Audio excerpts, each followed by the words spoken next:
Boys and girls, welcome back to math. Today we are going to be rounding to the nearest hundred and the nearest thousands. So the first thing we need to do is put a name at the top. Go ahead and write your name. I will write mine. And let's go over that poem that we learned during the beginning of the week. Remember, it goes 0, 1, 2, 3, 4, round that number to the floor, 5, 6, 7, 8, 9, round that number up the line. We're going to be practicing using that poem to remind us whether or not we're going to be rounding down or if we're going to take that number up the number line. So the first part of our problem set today says to round to the nearest hundred. What I want you to do first before you begin is we need to know that we are rounding to the nearest hundred. So we're going to be putting boxes around our hundreds place. Please put a box around the word hundred. And let's begin. Number 1 says 634. Which number am I going to put a box around? You got it. The hundreds place. So put a square around the hundreds place. And we need to look to the number to our right, over here next door. 0, 1, 2, 3, 4, round that number to the floor. Since this is a number 3, I got to round this number to the floor. So it's going to be a 6, and all the rest of these numbers turn to 0. 634 rounded to the nearest hundred is 600. Let's do number 2. 893. What place value am I going to put my box around? Yeah, the hundreds place. Go ahead and put a box around our hundreds place. And we need to look next door to decide how we're going to round the number 8. Remember the poem? 0, 1, 2, 3, 4, round that number to the floor. 5, 6, 7, 8, 9, round that number up the line. So, what comes after 8?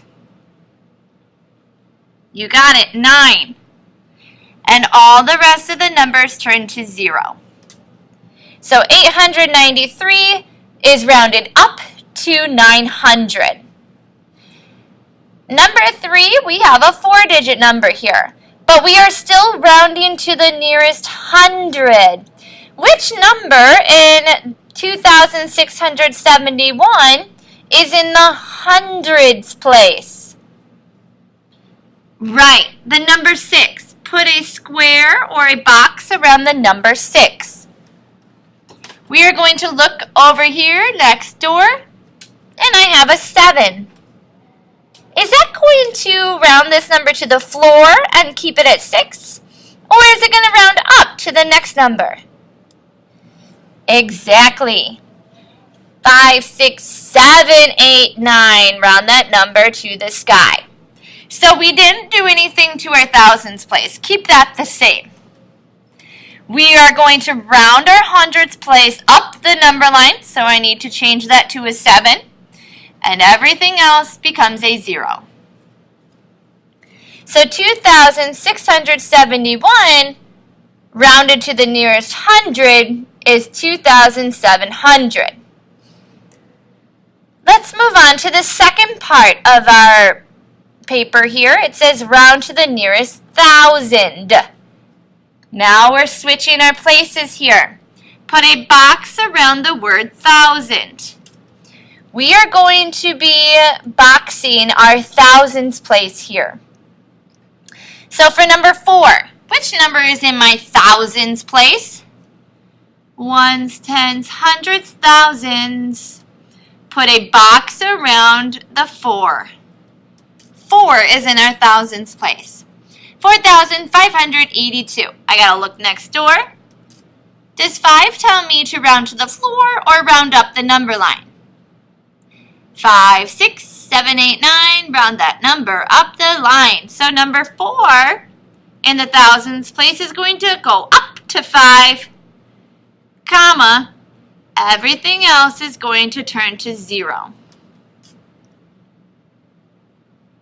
Number 5, I have 6,193. Which number is in my thousands place? You got it, the number 6.